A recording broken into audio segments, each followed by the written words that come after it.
Si tu veux guérir émotionnellement et améliorer ton niveau de vie, il faut absolument que tu connaisses les 5 blessures de l'âme dont je parle cette semaine. Et si tu veux un post par jour pour mieux gérer tes émotions, abonne-toi. La troisième blessure de l'âme, c'est l'humiliation.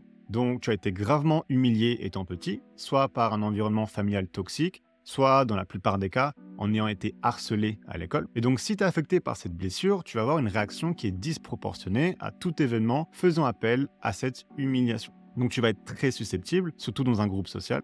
Tu vas être très rapidement sur la défensive et tu peux développer un côté très vindicatif envers les gens qui t'ont blessé, volontairement ou involontairement. Mais ça peut aller plus loin où tu peux très mal vivre quelqu'un qui te donne un conseil. C'est là où ça commence à devenir très détrimental. Mais le gros point détrimental de cette blessure, c'est que cette peur de l'humiliation va t'empêcher de faire un truc qui est crucial à ton développement personnel et à ta vie sociale, ta capacité à admettre tes torts et à t'excuser. Et ça peut causer d'énormes problèmes. Donc elle est vraiment pas facile, cette blessure. Et elle doit demander beaucoup de compassion envers toi-même, mais c'est surtout qu'elle comporte un vrai risque d'isolement social.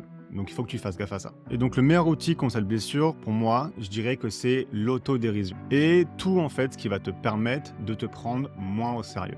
Donc c'est primordial d'en avoir conscience si tu penses en être concerné. Et là, travailler avec un psy devient réellement nécessaire si tu veux pas trop impacter ta vie.